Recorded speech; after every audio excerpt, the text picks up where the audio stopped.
But all those years in the classroom paid off. Thank you for inviting the school district here tonight to share with you sort of where we are with respect to the property as a district. And I am never speaking for the 5 individual board members that collectively make final decisions on things for the district, but I do try to represent what district staff is thinking and what most recently the conversations, public conversations with the school have led me to believe is sort of the expectation of what we're doing. I was asked to give just a brief history. I won't spend too much time. I think most of you know that the site was the home of Kellogg Junior High and then Kellogg Middle School for about 24 years, from 1962 to 1986. And then Kellogg Middle School moved to its current location next door to Shorecrest, the old Morgan Junior High. Never quite figured that out, but I guess there was some wisdom in that decision at the time. One of the things that's terribly confusing for a lot of people is there is an elementary school site we refer to as the Aldercrest Learning Center across the street from the Aldercrest Annex or the old Kellogg. And that's where the name Aldercrest Annex came from. The Aldercrest Elementary School site was there when it was no longer Kellogg. Sitting next to it became Aldercrest Annex. And most of us, I think of an annex as being something smaller than the original, and it's a little confusing for people. I think it was even probably confusing for the city staff when they nominated the site for a jail, because my first question was, are you thinking you're nominating both sites? And there was some confusion about that. That certainly is one of the reasons we think, one of many reasons I think the district, and I can speak for the board as well, do not see that as an appropriate place for the NEC jail placement. But one of many reasons. In July of 2009, the school district did surplus the Aldercrest Annex or the old Kellogg site. And the thinking behind that decision was, whenever you surplus a site, it's because you've determined that it is no longer needed for school district purposes. We have 2 kinds of property that are currently schools in the district. We have land bank properties that could become schools if needed, if enrollment increased. And we have surplus property that can be either sold or leased long-term, because we do not see that being needed for school district purposes. And it's sometimes confusing why one site would end up in one category or the other. So let me just tell you a little bit of the thinking that came behind a surplus action on the old Kellogg site. And that would be after closing 2 schools. We at one point, actually 3 school sites, but 2 official elementary schools a couple of years ago. We had to look at what are the remaining sites that we have. What if there was a turnaround in enrollment patterns? And what if we became a school district that needed more school space for children? Where would we place those children? Where would we be able to build new schools and or reopen schools? And the thinking there was that we have 2 high schools. We've been a 2 high school district since 1986 when Shoreline High School closed. If we ever needed a 3rd high school, we could reopen the Shoreline Center as a 3rd high school. That would function in that way.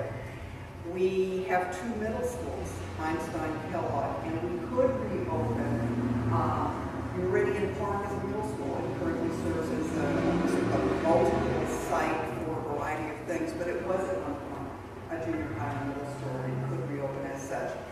And then a decision was made to think about where would you place elementaries if you had a change in birth rates and there was new property that was being developed, annexed into the city or whatever. And we thought, well, the closed Sunset site makes a logical 3rd location west of Aurora. The Aldercrest Elementary site next to the old Kellogg site makes a very logical north edge site. North City, closed elementary that we have some of our programs and some leased space in, would make a logical east side site. And Paramount Park, many of you may not realize, that school district property that is basically in an interlocal agreement with the city to be used as a park until such time that it would be needed for school district purposes. So we have 4 potential elementary sites And I think that the best thinking is that the way trends have gone in terms of urban centers and what have you, that imagining we would ever need more than 3 or 4 additional elementaries, an additional middle school, or an additional high school is pretty beyond most people's thinking. There certainly was a time when this was the bedroom community and people were moving here because all the homes were new and all the land was being developed, and that was a very different time. Now we're pretty much built up and established.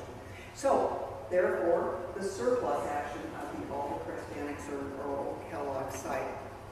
The board was moving towards placing that with a broker and seeing if we would be able to sell that site or long-term lease that site to generate revenue for the district. And I think it's really important you understand what's behind that motive. The motive there is we have seen declining revenue streams coming from our state and federal government to support K-12 public schools. And districts around us who have actually created endowments by selling pieces of property and not using the money immediately, but rather putting it in sort of like an endowment fund, have been able to use the interest generated by that endowment towards the general fund. And it's very legal to have, for instance, a nest egg, an endowment, generate upwards of $1 and $2 million a year in interest earnings that can be legally used for instructional supplies and materials. That would be an amazing asset to the Shoreline School District right now in terms of serving kids.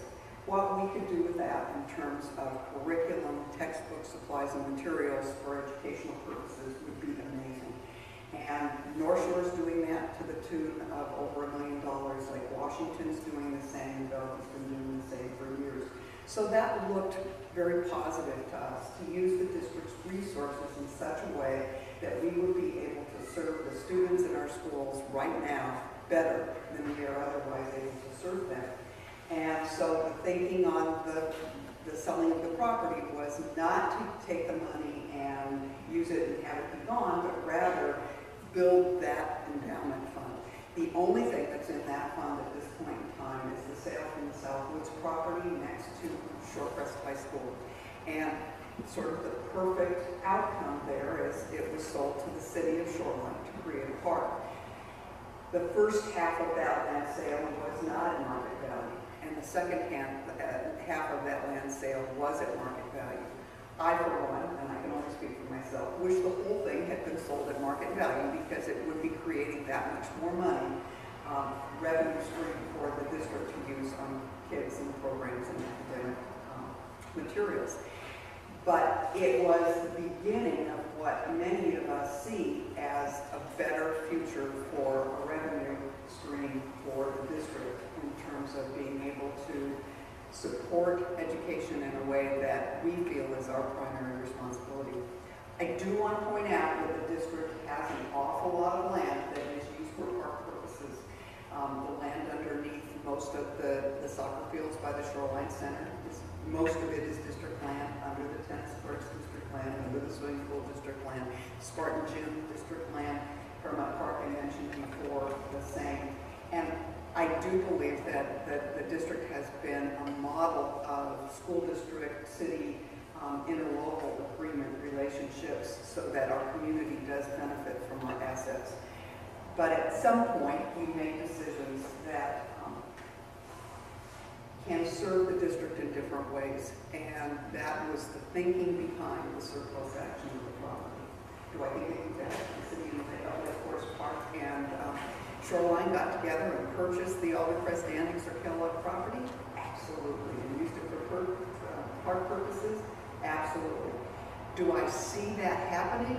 I don't see movement in that arena. I don't see the district or the cities taking that and making that part of their parks plan.